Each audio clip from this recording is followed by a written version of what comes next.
നമസ്കാരം. ഈ ആഴ്ചത്തെ നോമിനേഷൻ പ്രക്രിയയൊക്കെ കഴിഞ്ഞിരിക്കുകയാണ്. ലൈവ് അപ്ഡേറ്റിലേക്ക് അവർക്ക് സ്വാഗതം. ഇന്ന് വിചിത്രമായ ഒരു നോമിനേഷൻ ആണ് അവിടെ നടന്നിട്ടുള്ളത്. കാര്യം നൂറയ്ക്ക് കിട്ടിയ പവർ ഉപയോഗിച്ചുകൊണ്ട്, നോമിനേഷൻ പവർ ഉപയോഗിച്ചുകൊണ്ട് ചിലരെയൊക്കെ ഡയറക്റ്റ് നോമിനേഷൻ ചെയ്തിരിക്കുകയാണ്. അതിൽ ശക്തമായി ആര്യനുള്ള ഒരു താക്കീതായിട്ടാണ് ഓരോന്നും നിരത്തി പറഞ്ഞിട്ടുള്ളത്. ആര്യനെ ജിസേലിന്റെ ഷാഡോ ആയിട്ട് നടക്കുന്നു എന്ന് പറഞ്ഞിട്ട് ഫസ്റ്റ് ആര്യന്റെ പേര് പറഞ്ഞു, പ്രവീണിന്റെ പേര് പറഞ്ഞിട്ടുണ്ട്, ലക്ഷ്മിയുടെ പറഞ്ഞിട്ടുണ്ട്, മസ്താനിയുടെ പറഞ്ഞിട്ടുണ്ട്.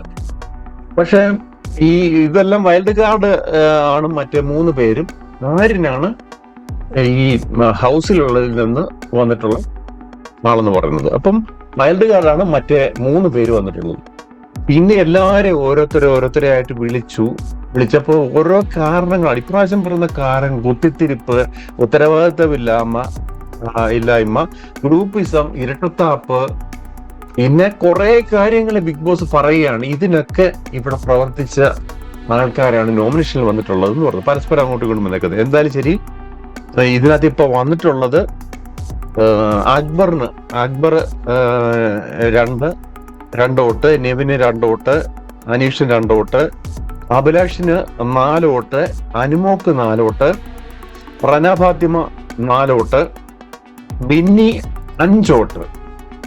അതുപോലെ ഏറ്റവും കൂടുതൽ നോമിനേഷനിൽ വന്നേക്കുന്നത് ഞെട്ടിക്കുന്ന ഒരാളാണ്, പ്രതീക്ഷിക്കത്തില്ല, ആതിരയ്ക്ക് 7 വോട്ടാണ് ഇന്ന് നോമിനേഷനിൽ വന്നേക്കുന്നത്. ശരിക്കും പറഞ്ഞാൽ ആതിരയോട് എല്ലാവർക്കും ചില വൈരാഗ്യ ബുദ്ധിയോടെ ഇപ്പം ആദിലെ കാണുന്നുണ്ട്.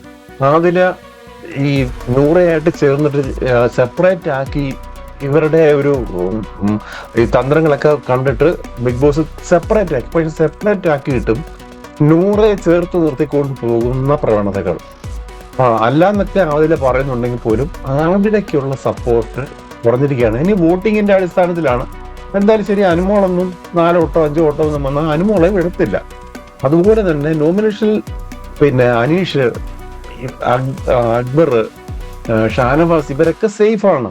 ഡേഞ്ചർ സോൺ എന്ന് പറയുന്നത് ഇവർക്കാണ് ഇപ്പോൾ. പിന്നെ ബിന്നിക്ക് 5 വോട്ട്, അതുപോലെ ആദിലയ്ക്ക് 7 വോട്ട്. ഈ ആഴ്ച നേരം പുറത്തു പോകുന്നത് ബിന്നിയാണോ ആദിലയാണോ? അവരിൽ ഒരാൾ പോകാൻ സാധ്യതയുണ്ട്. വോട്ടിങ്ങിന്റെ അടിസ്ഥാനത്തിൽ ഇനി മറ്റാരെങ്കിലും ആകുമോ? ഒനിയിൽ വരാൻ സാധ്യതയുണ്ട്. വോട്ടിങ്ങിന്റെ ഇതിൽ കുറവൊക്കെ ഉള്ളവരൊക്കെയാണ് ഒനിയില് ഇനിയുള്ളതില്. മറ്റേ ശൈത്യ, പാനി, രേണുസൂതിയൊക്കെ പോയപ്പോഴത്തേക്ക് ആദ്യത്തെ ഒരു ശുദ്ധികലശം ബിഗ് ബോസിൽ കഴിഞ്ഞിരിക്കുകയാണ്. എന്നാൽ നമുക്ക് കാത്തിരുന്ന് ഈ ആഴ്ചയെ ഒരു കാണേണ്ട കാഴ്ചയാണ്. ഈ മസ്താനി ഒന്നും പോകത്തൊന്നുമില്ല. അവർക്കൊന്നും ഡയറക്റ്റ് നോമിനേഷൻ കൊടുത്തോണ്ട് വേറെ ആരും അങ്ങനെ അത്രേ ഉള്ളൂ. അവർക്കൊന്നും പ്രശ്നമില്ല, വൈൽഡ് കാർഡ്സ് ആയതുകൊണ്ട്. പക്ഷെ ഇവരിൽ നിന്ന് ആദില പോകാനുള്ള സാധ്യത കൂടുതലാണ്. നൂറ ശരിക്കും കളിക്കുന്നുണ്ട്. ഈ നൂറയെ കൂടെ ചില കാര്യങ്ങൾ മിസ്ലീഡ് ചെയ്യുന്നത് ആദിലയാണെന്ന് ബിഗ് ബോസിന് തോന്നിട്ടുണ്ട്.